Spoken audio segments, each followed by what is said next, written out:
लेकर आए हैं आपके लिए मापन से संबंधित कुछ प्रश्न।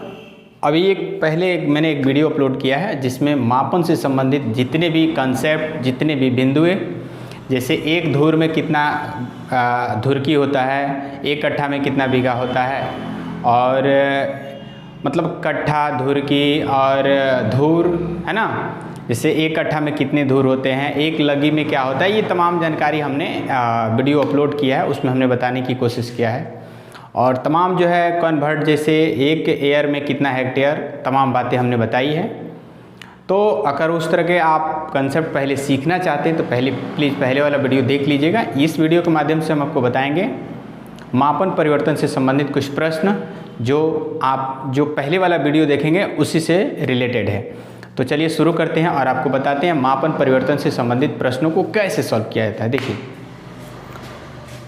यहाँ पे एक क्वेश्चन है, एक आयताकार प्लॉट की लंबाई 20 लगी है और चौड़ाई 15 लगी है, तो पूरे प्लॉट कितने धूर का है, कितने धूर के हैं। लोग कहते हैं ना कि इतनी लंबाई है, इतने लगी का है, ये प्लॉट जो है 20 लगी का है, 5 लगी का है, तो बताइए कितना धूर ज़मीन हुआ।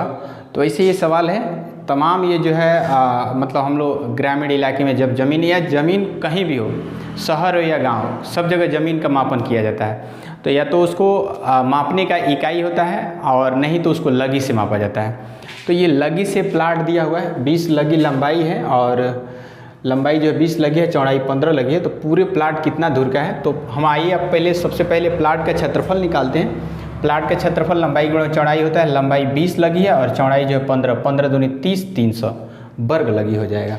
अब हम आपको बताएंगे कि ये लगी है, ये 300 वर्ग लगी आ गया है, लेकिन हमको धूर में बताना है कितना धूर जमीन है। ठीक, तो यहाँ पे 20 वर्ग लगी बराबर एक धूर होता है। एक धूर में कितना लगी होता है, 20 वर्ग लगी होता है। तो यहाँ से 20 वर्ग लगी बराबर एक धूर, तो एक धूर का एक वर्ग लगी का निकालेंगे तो 1/20 हो जाएगा। ठीक है, 1/20 हो जाएगा। ठीक है, अब यहाँ पे 300 है, 300 को हम लोग लिख सकते हैं एक वर्ग लगी लिख सकते हैं, और एक वर्ग लगी को हम लोग लिख सकते हैं, देखिए एक वर्ग लगी बराबर 1/20, 1/20 इसके जगह पर वही 1/20 भरे, एक जोड़े से एक जोड़ा 2, 15 ही 30, यानी 15 धूर होगा। एक आयताकार प्लॉट जिसकी लंबाई 20 लगी और चौड़ाई 15 लगी हो, तो मात्र जो है वो प्लाट जो है 15 धूर का ही होगा, यानी कि लगभग एक कट्ठा से भी कम होगा, क्योंकि एक कट्ठा में 20 धूर होता है। मुझे लगता है कि ये क्वेश्चन आपको बहुत अच्छे समझ में आया होगा। फिर अगला क्वेश्चन देखिए, एक अगला क्वेश्चन, एक प्लाट में एक कट्ठा कितने वर्ग सेमी का होना चाहिए होगा यदि एक लगी बराबर 24 सेमी है। एक बार और सवाल को समझिए, एक प्लाट में एक कट्ठा कितने वर्ग सेमी का होगा, एक कट्ठा में कितना वर्ग सेमी होगा यदि एक लगी बराबर 24 सेमी दिया हो, ये आपको सवाल किया है। तो हम आपको बताते हैं कि एक कट्ठा में पहले कितना लगी होता है, तो 20 वर्ग लगी होता है, एक कट्ठा में 20 धूर होता है, तो 20 धूर को हम लोग 20 वर्ग लगी लिख सकते हैं। कितना लिख सकते हैं, 20 वर्ग लगी, तो यहाँ पे 20 हो जाएगा। अब यहाँ पे बेसिकली अगर हम लगी लिखेंगे, यहाँ पे लगी लिखकर इसका स्क्वायर लिख सकते हैं, तो वर्ग लगी लिखिए चाहे लगी लिखकर स्क्वायर कर दीजिए, बात एक ही हुआ। तो यहाँ पे लगी, एक लगी बराबर, यहाँ पे देखिए आपके बुक में दिया है एक लगी बराबर 24, इसकी जगह पर 24 भरी। अब इसको अब जब इसको भरेंगे 24 सेमी गुणा 24 सेमी, यहाँ पे बेसिकली सेमी होगा, छूट गया है सेमी। अब इसको सबको गुणा कर देंगे तो आएगा 11,520 वर्ग सेमी।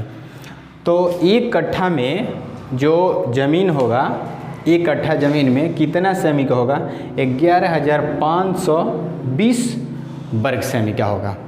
तो ये दूसरे टाइप का था। फिर एक अगला और सवाल देखिए, एक आयताकार प्लाट जिसकी लंबाई 45 लगी, चौड़ाई जो है 24 लगी है, तो वह ज़मीन कितने बीघे का है।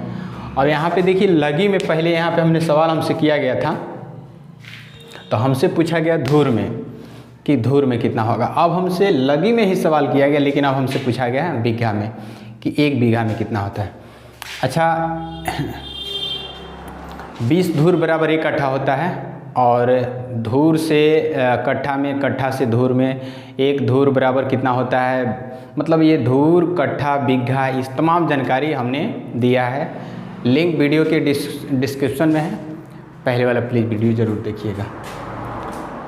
सबसे पहले इसमें हमसे ज़मीन पूछा है कितना बीघा में, तो पहले मैं क्या करूँगा, इसका मैं विश्लेषण करूँगा।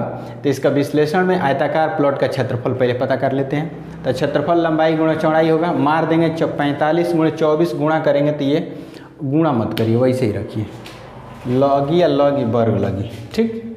अब हम आपको बताते हैं कि 400 वर्ग लगी में 1 बीघा होता है। कितना होता है? 1 बीघा होता है। तो यहाँ से 400 बीघा में जब 1 लगी 400 वर्ग लगी में 1 बीघा, तो 1 वर्ग लगी में 1/400 बीघा। तो यहाँ पे जब आप इसके जगह पर भरिएगा, यहाँ पे कुछ नहीं तो 1 है, तो 1 वर्ग लगी के जगह पर क्या भरिए 1/400, और 1/400 यानी कि 45 गुणे 24 गुणे 1/400 बीघा हो जाएगा। अब इसको पूरा कटा दीजिएगा इसे भाग करके, तो आएगा 2.7 बीघा, यानी कहने का मतलब 2 बीघा 7 कट्ठा, 2 बीघा 7 कट्ठा वो ज़मीन पूरा होगा, जिसकी लंबाई 45 है और 45 लगी है और चौड़ाई 24 लगी है। तो पूरा टोटल ज़मीन 2 बीघा और 7 कट्ठा होगा। मुझे लगता है कि आपको समझ में ज़रूर आया होगा। आगे देखिए एक और क्वेश्चन। एक आयताकार प्लाट 5 बीघे में है, एक प्लाट है जो 5 बीघा में पूरा फैला हुआ है। उसका कुल क्षेत्रफल निकालिए, उसका टोटल एरिया निकालिए। यदि एक लगी 10 सेमी के बराबर है, एक लगी में बताया गया है कि 10 सेमी, हम स्केल लेते हैं, तो हमको निकालना क्या है, उसका कुल क्षेत्रफल निकालना है। अब प्लाट दिया हुआ बीघा में दिया हुआ है, तो मैं क्या करूँगा, पहले आपको बता देते कि 1 बीघा में, यहाँ पे देखिए 1 बीघा में 400 वर्ग लगी होता है, यहाँ ऊपर अभी बताए हैं। और यहाँ पे एक काम करिए, इसी तरह से जब 1 बीघा में 400 वर्ग लगी होता है, ये हमको पहले से यहाँ से ऊपर से पता है, ठीक है। तो हमको 5 बीघा में कितना लगी होगा इसको पता कर लेते हैं, तो 5 से गुणा कर देंगे। अच्छा, यहाँ पे वर्ग लगी है, तो वर्ग लगी को हम लोग यहाँ पे लिख सकते हैं, लगी इसका स्क्वायर कर देते हैं, यहाँ पे 1 लिख देते हैं। तो यहाँ पे 5 गुणे 2400, 1 लगी में इन्होंने कहा है कि 10 सेमी ले लीजिए, तो 10 सेमी। अब इसको 2 बार डबलिया दीजिएगा, तो 10 गुणे 10 होगा, 5 चौका 20 और 2 को 0 यहाँ पे, 2 बार 10 गुणे 10, 2 0 यहाँ का, 2 0 यहाँ का, 4 को 0, यानी कि 2 2 4, सॉरी यहाँ से 2 4 4, 2 को 0 यहाँ का, 2 को 0 यहाँ का, 4 को 8, 5 चौका 20, 1 को 0 यहाँ का। तो ये हो जाएगा फाइनली कितना, 2 लाख, कितना हो जाएगा 2 लाख वर्ग सेमी। समझा गया? तो इस तरह से मापन से संबंधित प्रश्नों को ऐसे ही हल किया जाता है।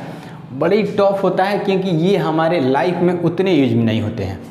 जैसे डेली हम लोग खाना खाते हैं, डेली स्नान करते हैं और डेली हर लगभग कोई काम होता है, लेकिन कुछ ऐसे काम हैं जो साल में एक बार, जीवन में कभी एक बार दिखाई देता है। उसी तरह से ये बहुत कम यूज हो पाते हैं, इसलिए याद हो नहीं पाता है, ठीक है ना। लेकिन इसको याद करने का एक ही जरिया है, इस पर क्वेश्चन बनाना। जब 2 बार 4 बार 5 बार क्वेश्चन बनाएंगे, रगड़ा जाएगा, चटाक से न वह हचाक से न आ जाएगा। तो मुझे लगता है कि आपको ये क्वेश्चन ज़रूर हेल्प किया होगा। अगर आप इसके बारे में नहीं जानते होंगे तो बहुत अच्छा से हमने कोशिश किया है समझाने का। अगर इससे भी ज़बरदस्त तो आप कहीं नहीं मिल पाएगा। अगर चैनल पर पहली बार है तो चैनल को सब्सक्राइब कर लीजिएगा, बेल आइकन प्रेस कर लीजिएगा। मैं ऐसे ही वीडियो एकदम बिल्कुल सरल शब्दों में, मैं मैथ का स्पेशलिस्ट, ऐसे ही वीडियो लेकर आते रहता हूँ। अगर आप इस तरह से और भी वीडियो देखना चाहते हैं, सबका लिंक वीडियो के डिस्क्रिप्शन में है। बहुत तरह का मैंने मैथ का टॉपिक कवर किया है, सब देखिए, सीखिए, अपने दोस्तों के साथ शेयर करिए। इस वीडियो को अंत तक देखने के लिए आपको